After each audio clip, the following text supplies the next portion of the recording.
Hey, everybody, welcome back to the I Play 2 podcast. I'm your host, Rob Adler. This week, former tennis player Cassidy Boyer joins the show. Cassidy was a four-star recruit out of California, where she also started in the classroom earning academic honors. Cassidy originally committed to Utah State, where she won 9 singles matches as a freshman. Afterward, Cassidy transferred closer to home to UC-Irvine, where she was named team captain. Her cousin, Freddie Freeman, is a 9-time MLB All-Star who hit a grand slam to win Game 1 of the 2024 World Series. Her sister, Carson Branstine, plays tennis on the WTA Tour and won 2 junior doubles Grand Slam titles with Bianca Andreescu. And another sister, Constance Branstine, is a former teammate of Cassidy at UC-Irvine and now coaches at the IMG Academy in Florida. Cassidy, welcome to the show. Thank you for having me, Rob.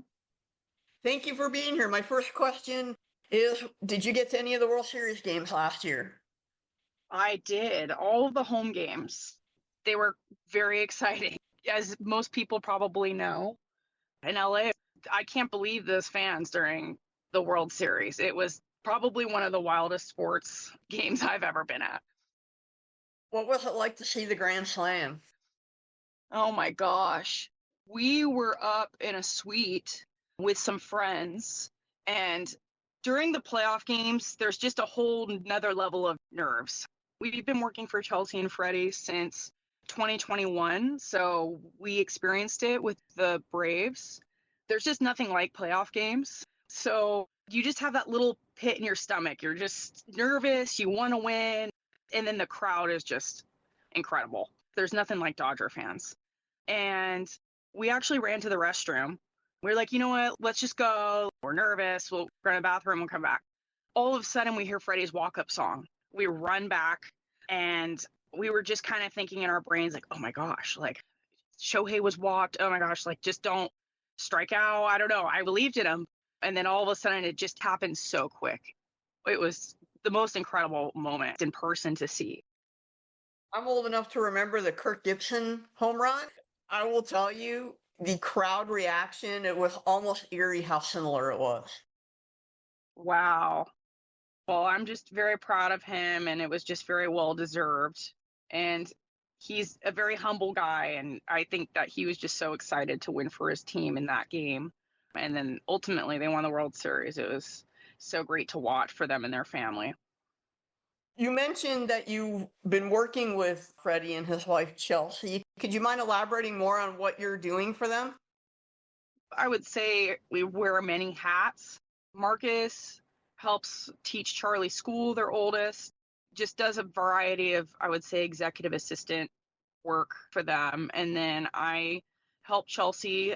She had a clothing line for a while, so I helped manage that. And then now I just took on an executive assistant role with her as well. There's just a lot of moving parts with baseball.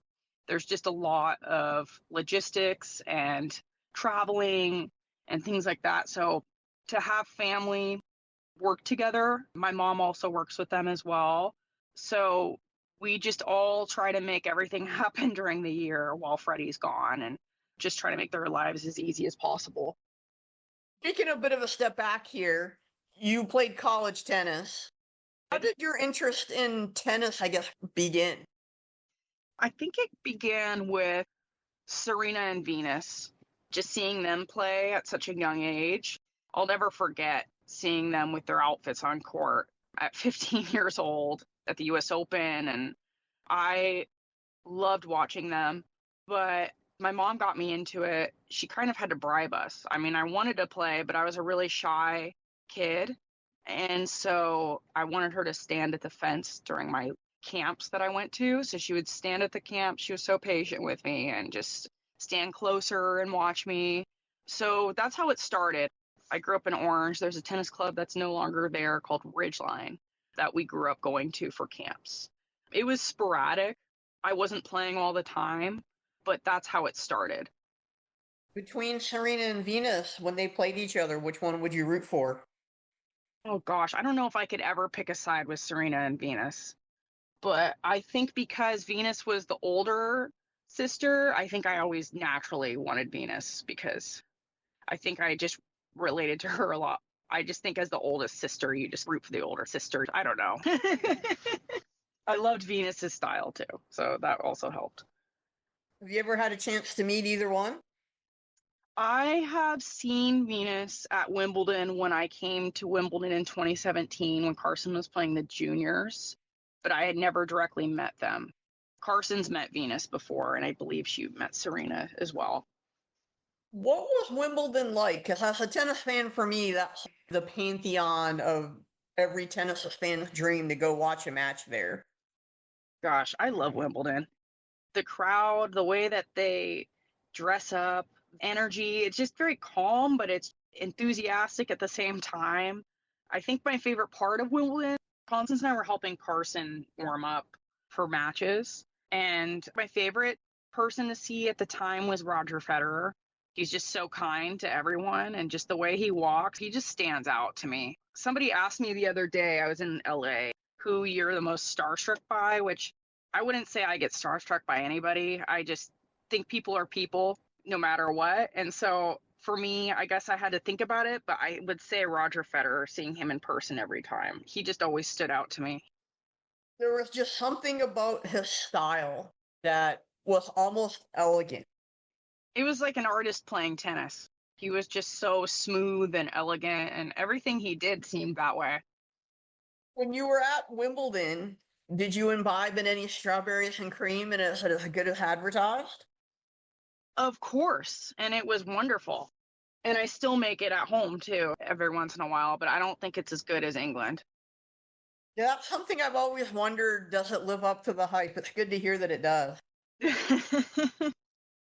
Growing up, when was the first moment you realized that tennis just isn't so much something that you're doing, I guess, as a hobby, it's something that maybe you could go play at a higher level? Gosh, I would say I was a late bloomer.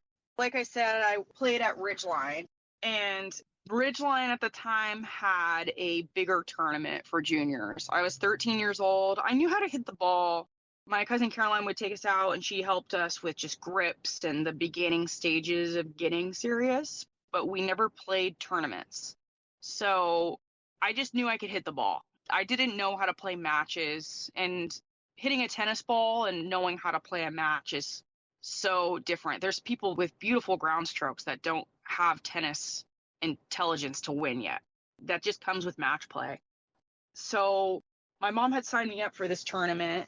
It's called the Yamasaki tournament. It was a big one in Southern California at the time. We didn't realize it, but I threw myself into the fire because it was a high level tournament and I had never played tournaments before. So my first round, I think it was 15 minutes. I just got killed. And I was 13. I thought I was okay. And I just had zero match experience. That kill, though, was such a big moment for me because you'd think it would be discouraging. And it definitely was a bruise to the ego, but it just really showed how much work I had to do. And that's when I decided to get serious. I was 13, and it went from never playing tournaments to playing a tournament every weekend to get match play up. And we went everywhere. So it just kind of blossomed. The goal was to play Division I tennis, and I was told by a lot of coaches that wasn't realistic. And I just wanted to prove everyone wrong. So I just outworked everyone. I knew that maybe sometimes I wouldn't win, but I knew that I would work as hard as I could to always see if I could outwork someone. I knew that the next time if I had lost to them, that I could work on something to be able to beat them. That competitiveness drove me, and it was a lot of fun. I mean, I chose to do it, and I just remember summers of being on the court from 8 a.m. to 8 p.m. I don't know how my body did that. I think that's because I was younger. Back then, I didn't even stretch. Now I do an hour workout and I have to stretch. So I'm glad I was young doing that. But that's how it really started. And then my younger sister started at the same time getting serious. And it was just the age ranges. I was 13, Constance was 10, and then Carson was about 6. So that's how it started. And it proves true, I think, throughout life, whether we're talking sports or just in general, how a loss, you often learn more from that than you do from a victory. Completely. And it's funny because the girl I played that first round, I had met her, I want to say a few years later, and I told her that she was my first ever tennis match in junior tennis and in tournaments. And she said, "Oh, I'm so sorry, I don't remember." I said, "Well, you wouldn't. It was 15 minutes." And she was so good, and she ended up playing at Baylor. So I'm glad that the person I lost to was very, very good. I was like, oh gosh, I had a very big standard to compare to. So I think that helped me more than anything, and she didn't know it. Where do you think your drive and your competitiveness comes from? Because going from playing your first match at 13 to D1 tennis just 5 years later is a huge, huge leap. I don't know if it's in my blood or whatnot. I think our family is pretty competitive. The great thing is our family isn't competitive in life. We want each other to do well, but when the game starts, you play to win. And I think I always grew up knowing that if you're going to play, you play to win, and you work to win fairly, of course. So maybe it came from that, but I don't know what it was about that loss that one day, because I just wanted to be friends with everybody. I just love peace with everyone. So I never saw myself in life as someone that was competitive, just always wanted to win and all this stuff. But then something about tennis and that first loss just made me want to be better. And that just drove me to work. And I think it's funny because you could get really sad about somebody saying, this isn't realistic. I think you should really be looking at more realistic schools and not having those dreams that you do to play Division I tennis. And that just made me want to prove everyone wrong. There was this fire that grew whenever I heard that. And I think I enjoyed that grind at the time. I loved playing all day, and I just knew, and I think it grew from there, and I got better from that. Speaking of the grind, what was a typical day for you in terms of practice? If you had a match that day, how did you structure your day so you would be able to play at top form?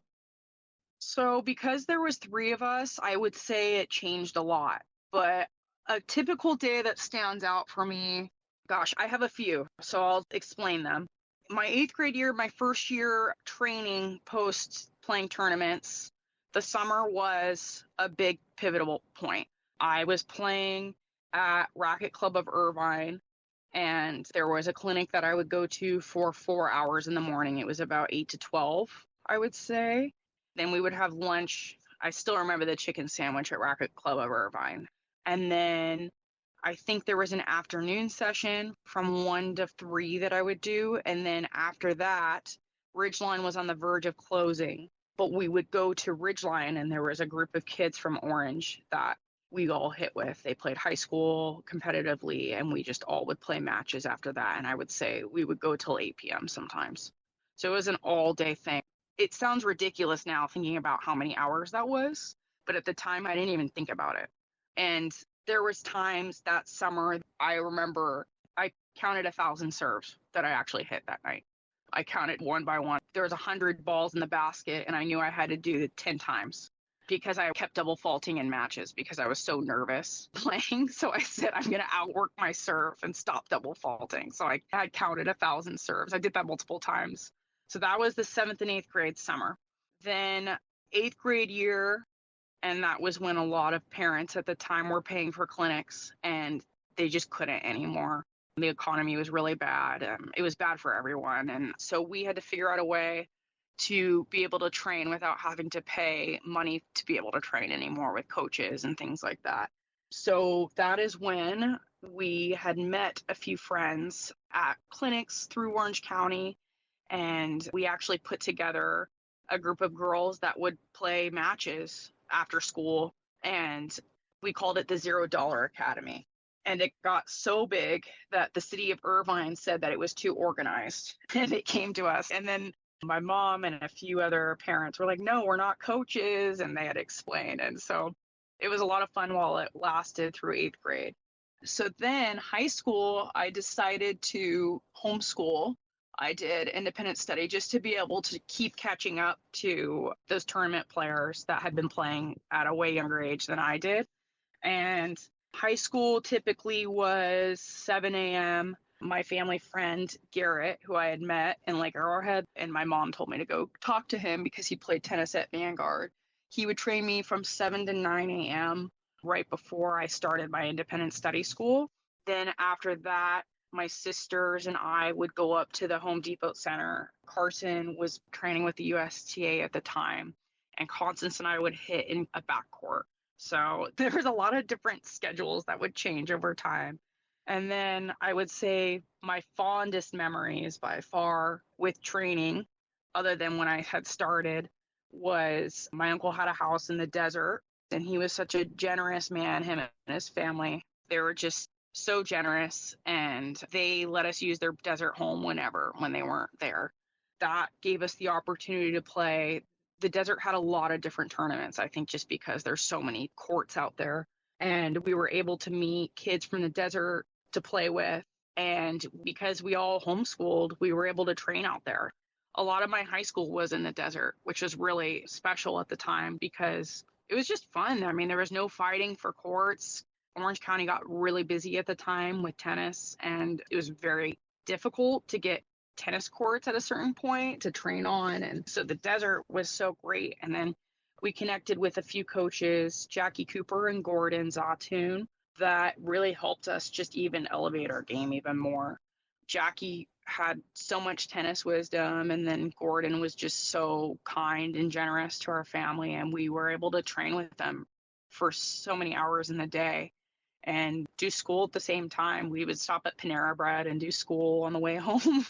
And it was a busy and crazy time. And then after all the training on the weekdays, it was a tournament. So the desert was great because when I was playing and not winning as much, usually the tournaments in the desert had consolation matches. So I was able to get a ton of match play, which is what I needed. And that's what led me to Utah State too, was Gordon. So that's how I had gotten that offer. So it's just a lot of different moving parts and a lot of different schedules that were ever changing. But I think that's why even with this baseball schedule right now, it doesn't sound much different to me. I think we've always had this crazy sports schedule on weekends and everything. So I think it's just second nature. And even traveling sometimes in the baseball setting, it doesn't really feel much different than traveling for college sports and things like that. I have a question about playing and practicing in the desert because it can be really hot during the day and really cold at night. How did that help you in terms of playing in different conditions? Oh my gosh, I think if I could play in the desert, I could play anywhere. I think my first tournament that I ever won was in the desert. It was at Indian Wells Tennis Garden. Not, of course, the real tournament at Indian Wells, but they had a junior tournament there. That was when I started having the confidence to play. And I will never forget the 3.5 hour match that I had for that final. So I think that that gives you that confidence that you can play anywhere. You also said something a little bit earlier about wanting to be friends with everybody. Can you kind of talk about the dynamic in tennis in general? Because everybody kind of shares a locker room, but at the same point, you're all opponents of each other. How do you manage the dynamic of opponent on the court, but trying to be friendly off the court? I think that was one of my biggest struggles with tennis as an individual sport. And I think that's where college was great for me. I think that I met such incredible friends through tennis because of that. And I think you just have to separate it off with being on the court and being off the court. I know that that's what a lot of people do as well, just even on the tour and everything. And at the end of the day, you're just doing your best to win, and off the court is different than on the court. And that's how I managed it then. And I think most people have their high school friends for life. They make their lifelong friends through high school. And now I'm just so thankful I made lifelong friends through junior tennis. So I'm glad that it happened that way. But that was definitely one of my biggest struggles in playing an individual sport, because I think I'm a naturally social person. So I think that that was difficult, but you just kind of have to do it. Was it hard for you to, I guess, to turn on and off the competitiveness, so to speak? I think once you get playing that, you start getting competitive. I mean, once I start hitting that ball, you know that you want to play to win, because then I'm seeing the ball. I'm not looking at my opponent at that time. So I just try to kind of block out who I'm playing and just do what I can do to win the match at that point. You touched on this a little bit, that you went to Utah State initially. How did the recruiting process happen for you? And did you have any other offers, or did you entertain any other offers? Because I was so late to the game, and I was a late bloomer. I didn't have a lot of offers coming out of high school. I had a few just random ones. I had some walk-on opportunities. I had a lot of Division II and Division IIIs, and they were so lovely. But I just had my sights set on Division I, and Gordon knew that. That's who believed in me the most, was the coaches in the desert. And there was two girls that I was friends with in the desert that actually had committed to Utah State.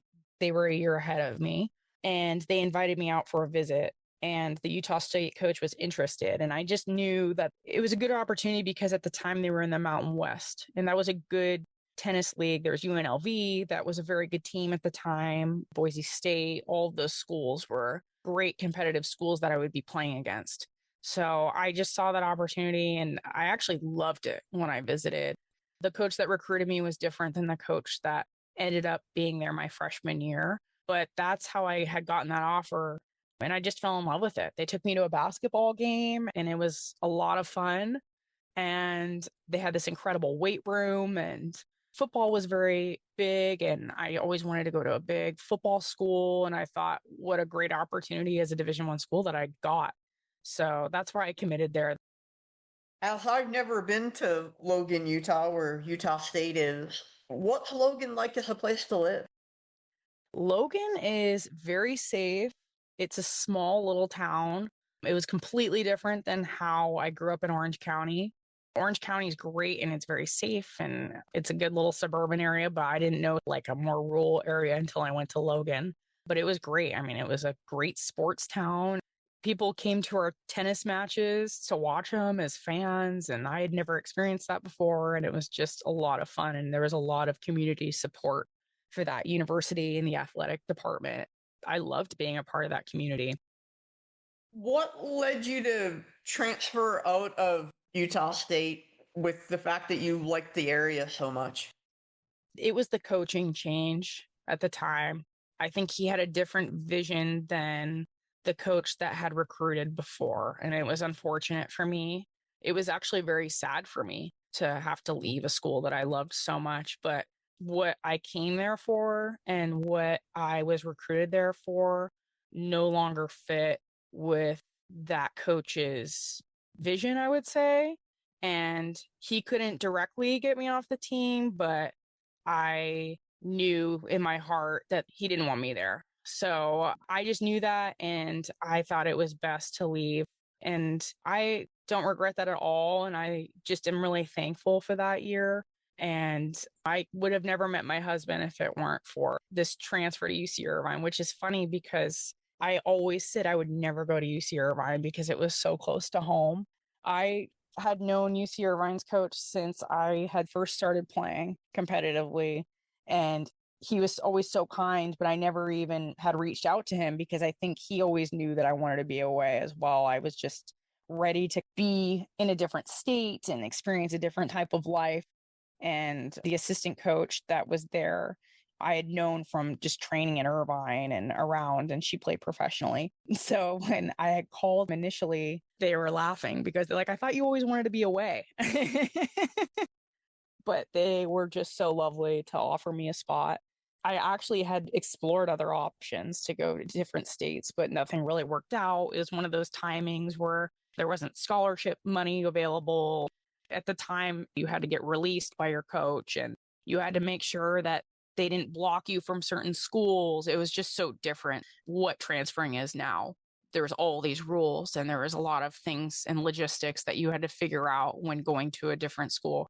So UC-Irvine was just a fit, and I met my best friend there. So my husband didn't go there, but because I was at UCI, I was able to meet my husband.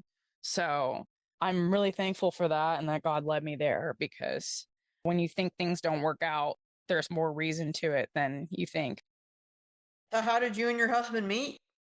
We met at a camp for Fellowship of Christian Athletes. Markus played football, and he's had quite the journey as well. Playing football, he was playing at Saddleback Junior College at the time. He was their center, and he and I were both camp counselors at this camp. I got involved at FCA at Utah State, so I knew about FCA, and I knew that I loved the ministry, and that's how I built my community in Utah. And He was there at the camp. He was a football camp counselor. I really just thought everybody was just being friendly and nice there. He introduced himself to me. He was 2 years younger than me, and I was about to turn 21. So I was like, no. I thought, no, I'm not going to talk to anyone, but he's cool. And we had spoken all through the week of the camp, and come to find out he's from Huntington Beach. So we were close by to each other. We grew up about 30 minutes away from each other. And he asked for my number that week, and his phone battery ran out right as I had saved my number. So it was perfect timing. And have you been to UCLA's campus? I have.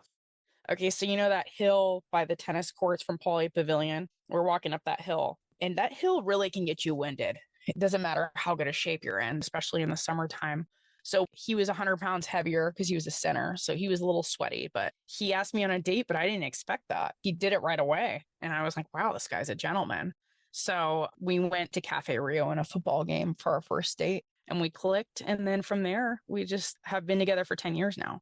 So despite me being sad about leaving a football school, I ended up meeting somebody that I could root for in a different team, because UCI has their undefeated, non-existent football team. So I was able to root for UCLA and Fresno State while being in school, which was nice.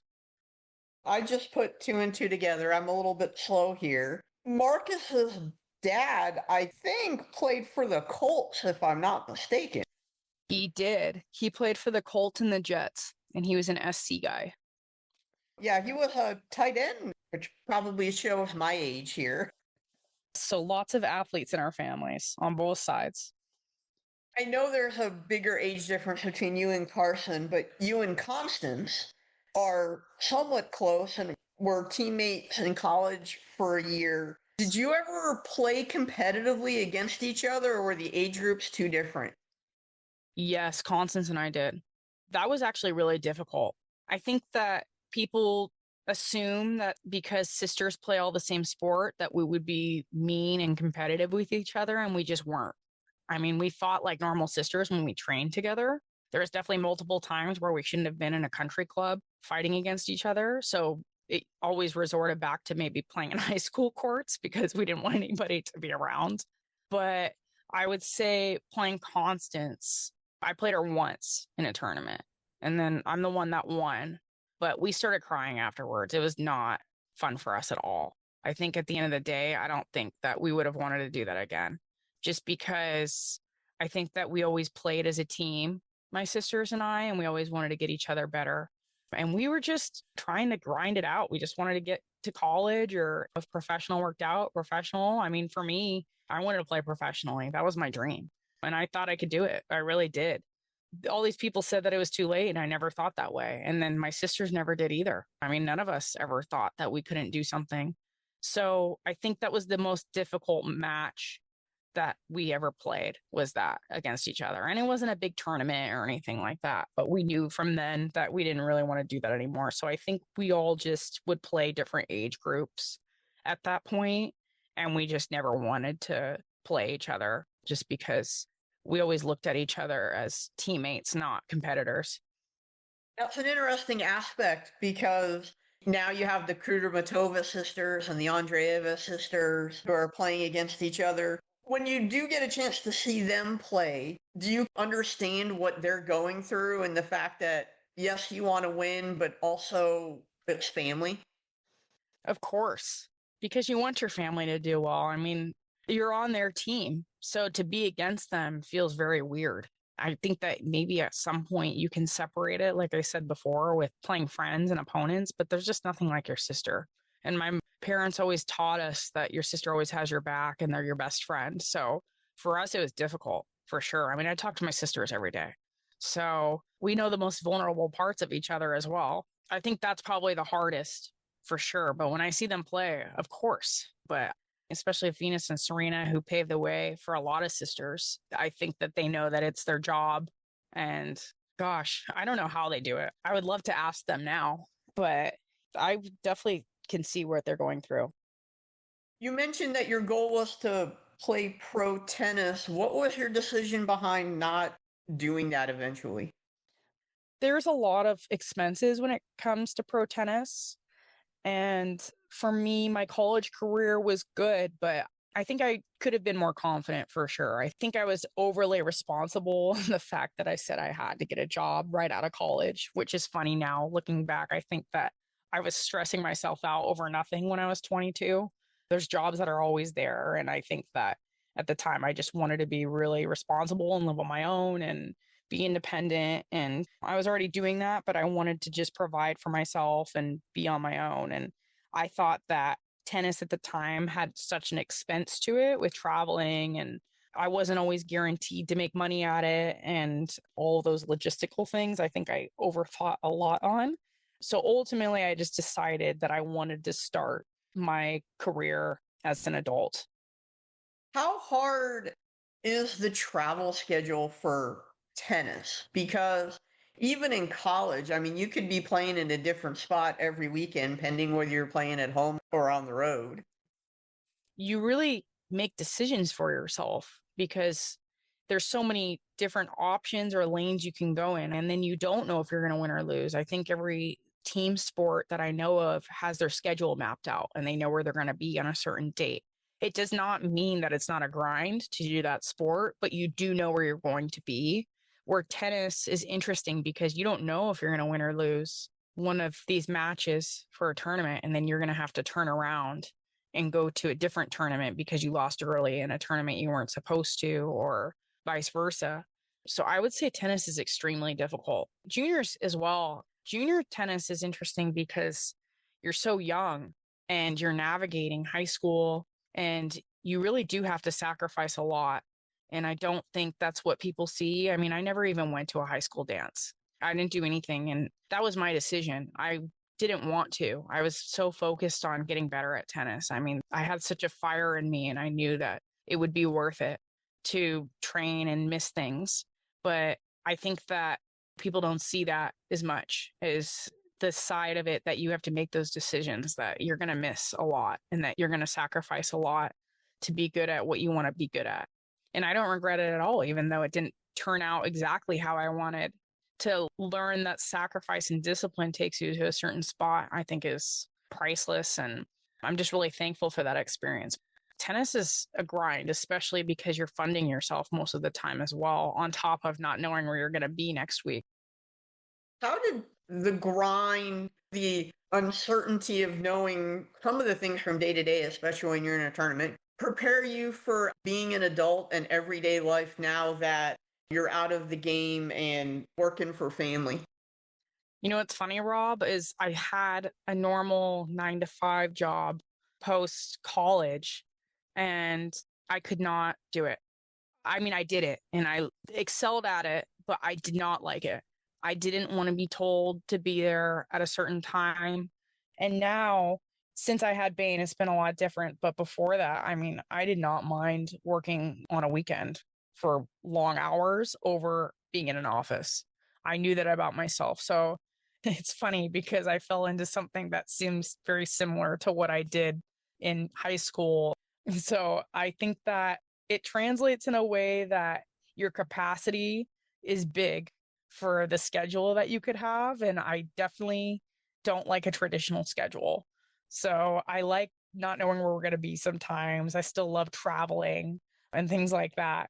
The other side of it is sometimes I think, oh gosh, I should probably schedule my life out a little bit more. But at the moment, we're just enjoying it. And I am glad having Bane made me take a step back and realize to really enjoy life, because Markus and I can really be in the mode where we need to work nonstop. We can definitely be workaholics, both of us. And having Bane has made us realize that we need to stop a little bit and really enjoy these moments and enjoy them with him and do the simple things in life. How did that adaptability help you prepare for becoming a mother? It made it a good transition.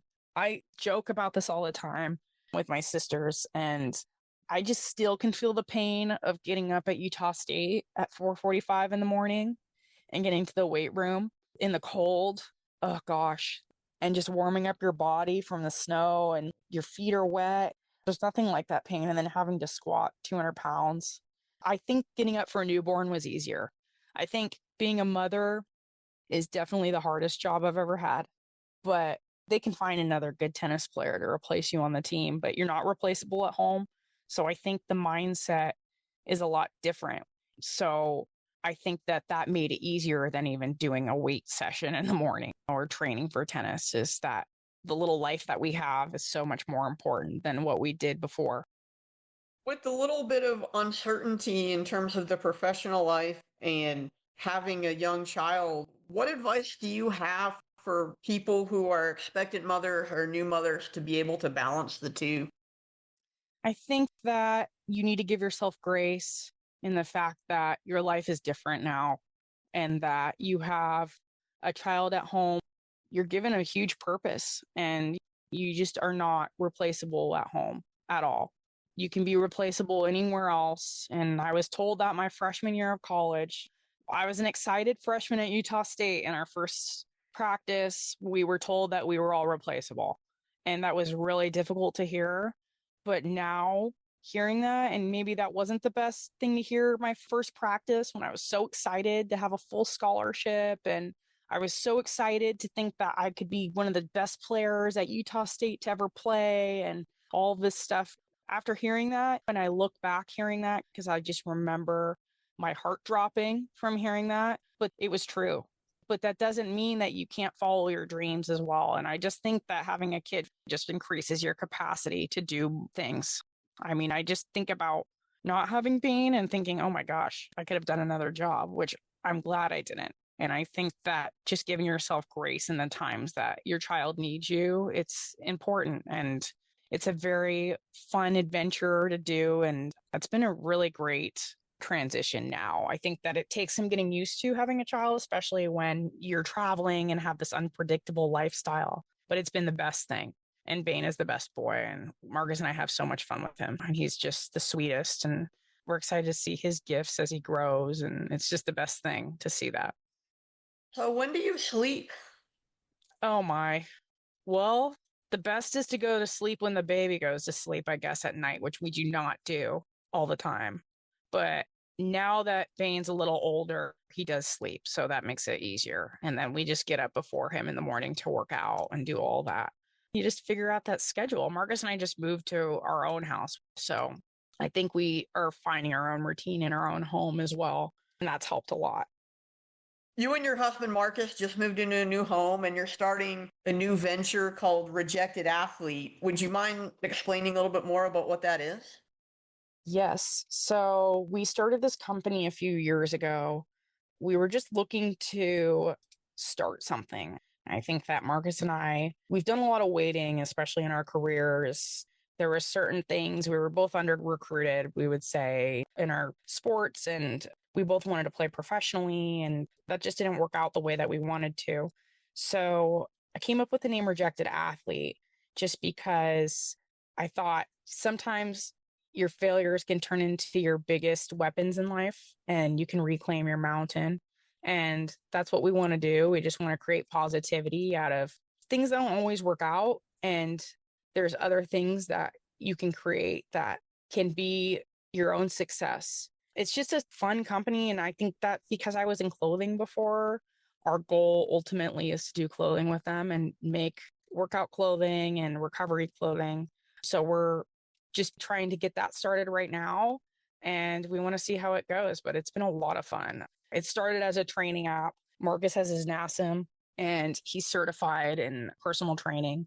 And we started with that and we still want to do that, but I think we want to transition it to retail and sell clothing. And it's just two former athletes that want to reclaim their mountain, so to speak.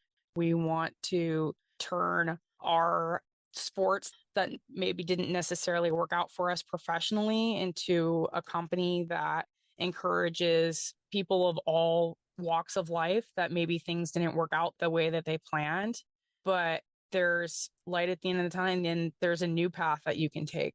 So it's been a lot of fun. I mean, it's definitely humbling because there's so much work involved with obviously no pay, but I think figuring out what you're going to do with it is the biggest challenge. And I think that getting into retail clothing is something that we've always wanted to do, and we're going to go for it this year. So we're looking forward to launching that in the fall. Do you have a merch maker or a merch company that has signed up perhaps to be a sponsor or anything like that? That is what we are working on right now. And that is what we are going to be doing in the next few weeks here, is figuring that out. And we want it all to be American made. So that is also our goal. So I think we're going to go around LA and just see what we can do with that. Well, you might have a cousin and a sister who might have some endorsement deals. I could help you Oh, out with that. gosh. We'll see. No pressure. They've got their own things going. So hopefully we just make some comfortable clothing for everybody to enjoy. That's our goal. You mentioned this a little bit earlier that you and your sisters text every day. With everybody being so far away, is it nice to be able to have modern technology to keep you close? Modern technology is great for family connection. And I'm glad that it's there for that because we update each other on life all the time. And it's a lot of fun. They love FaceTiming Bane. Bane loves FaceTiming them. Bane loves FaceTime. You can just see his big chin in the camera and he loves saying hi to people. So it's been great. And they get to see Bane grow and connect with him. And it's just been a great way to keep in contact and keep your relationship strong. When you look back at tennis specifically, what do you say that tennis has given you? Tennis has given me friendships, indirectly my husband, because we met at an athlete camp. Tennis has given me strength, mental toughness, lifelong friends. I'm very thankful for it. And the lessons that you get from it, the losses, the wins, the 3-set matches, the devastating 5-0, 40 love, and lose in the third set feeling that you have to conquer and get through. I just think you're able to navigate a lot. And I am so thankful for the time that I had playing tennis. Cassidy, I want to thank you so much for taking time out and joining the I Play 2 podcast today. It was great to hear about your stories in tennis, your close relationship with your sisters, and of course, me being a baseball fan as well. Game 1 of the World Series. Thank you so much. Continued success and good luck with the rejected athlete. And I hope it all goes well with your launch in the fall. It's been a lot of fun. This is my first time, so I was a little nervous, Rob. I've never talked about myself before like this. So I just thank you for recognizing athletes that played as well, that are in the family. And thank you for having me, Rob.